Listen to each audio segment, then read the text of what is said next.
Tiada siapa mahu dipandang serong hanya kerana berbeza perwatakan. Soal rupa, gaya hidup dan amalan di dunia, bukan manusia yang akan menilainya. Namun seburuk-buruk perangai seseorang itu, kejahilan agama dan bergelumang dengan dosa, sudah pasti akan ada titik noktah yang akan memberi sinar keinsafan dalam diri. Apa yang memutihkan hati-hati yang hitam ini untuk berubah serta kembali ke fitrah? Luahan individu-individu yang bergelar Maknyah akan dipaparkan dalam laporan khas Esrawani. Nyah dah taubat, dulu gincu, kini serban.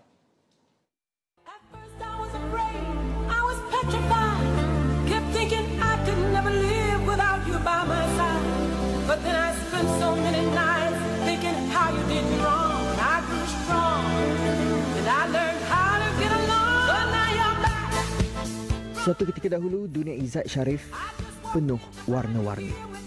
Bergelumang dengan tarikan hidup berpaksikan nafsu dan keseronokan tanpa batas. Individu 51 tahun ini merasakan hidupnya penuh keseronokan serta sebuah pesta berpanjangan.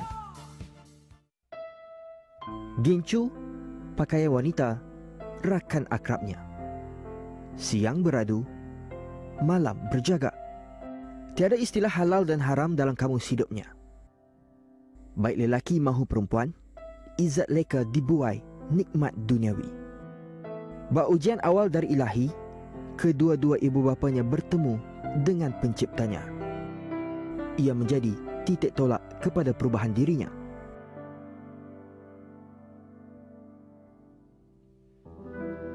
Jiwanya kosong dan tiada tempat mengadu. Sejak itu, jiwanya meronta mencari erti hidup.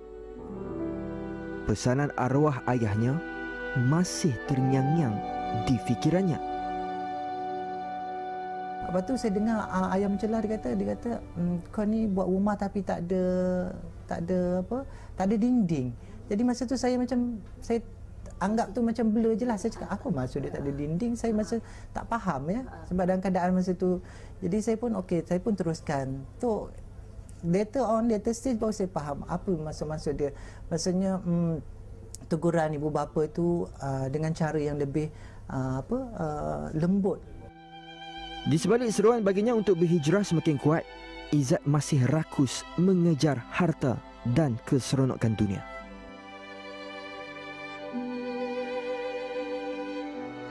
Jadi kenapa saya perlu tinggalkan bidang ni, sedangkan saya perlukan bidang ni, to pay my bills kan. Jemputan untuk menjadi tetamu Allah di bumi suci Mekah bagi menunaikan ibadah umrah menjadi titik tolak kepada permulaan bagi penghijrahan Izzat. Salah seorang pekerja saya bernama Tona Nordin, dia memkenalkan kami dengan seorang ustaz bernama Ustaz Azli, ustaz muda daripada Pahang. Dan ustaz ni buat pakej umrah. Jadi entah macam mana saya pun cakap, dia buat pakej umrah, panggillah dia datang, insya-Allah kita boleh pergi umrah.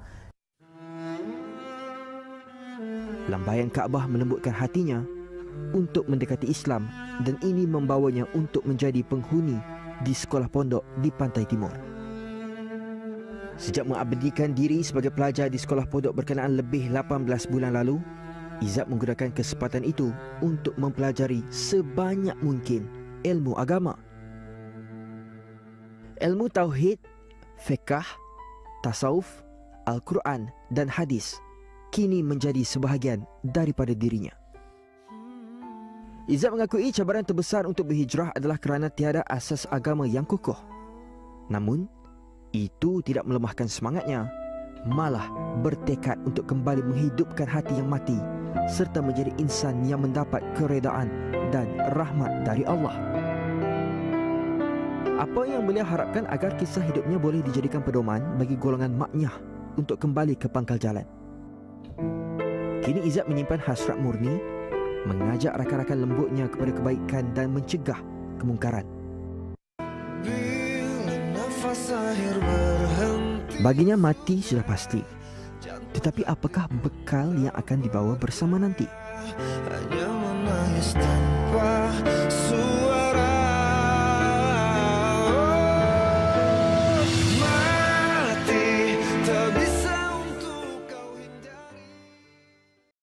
Dan hidup ini pinjaman semata-mata bagi jurusolek Muhammad Ezral Nordin. Hijrahnya bermula selepas mimpi meninggal dunia dan menjadi saksi majlis pengkebumiannya sendiri. Anak kelahiran Kuala Lumpur yang berusia 41 tahun ini segera sedar hidayah itu adalah peluang kedua yang diberikan Allah untuk dia menikmati kehidupan di dunia. Dalam laporan khas Kembali ke Fitrah, Ezral berkongsi episod penghijrahannya untuk bertaubat nasuha. Saya ada dapat hidayah dalam mimpi saya. Dalam mimpi saya pernah lihat kematian saya. Masa awal 20-an. Mimpi yang agak menakutkan sampai memang betul-betul takut. Saya boleh lihat jasad saya terbujur kaku. Saya panggil mak saya tak bersapa. Saya panggil orang ini tak bersapa. Sampai saya takut ini ke dunia mati aku. Berbanding kehidupan yang sentiasa sibuk memenuhi tugas, mendandan dan menata wajah wanita-wanita suatu masa dahulu, rutin harian Ezral kini jauh berbeza. Yang membuat lagi kuat lagi saya berhijrah dan masuk ke pondok ni, pertama kali bila ayah saya pergi. Bila ayah pergi, lepas dekat 9 tahun, mak saya pula pergi. Bila mak saya pergi, saya rasa tumbang ambing. Pasal saya memang rapat dengan mak. Saya jaga mak selepas saya pergi. Bila mak saya pergi, itulah saya rasa dunia saya gelap. Terlalu gelap dan jiwa saya terlalu kosong. Buat itu tak kena, buat ini tak kena. Saya murung. Pernah saya murung sekejap. Dia kini lebih senang dengan kehidupan yang sederhana serta lebih teratur di sebuah sekolah pondok di pantai timur tanah air. Akrabnya dahulu adalah gincu, pemerah pipi dan maskara. Kini Ezral tidak pernah lekang dengan senaskah Al-Quran dan tasbih. Saban hari, Ezral menghabiskan sebahagian besar masanya menghadiri kelas-kelas agama di bawah bimbingan ustaz-ustaz di pondok berkenaan. Menyifatkan dirinya terlalu kerdil dan jahil pengetahuan agama, doa Ezral apa yang berlaku pada dirinya akan menjadi pengajaran buat mereka yang pernah melalui fasa hidup sepertinya.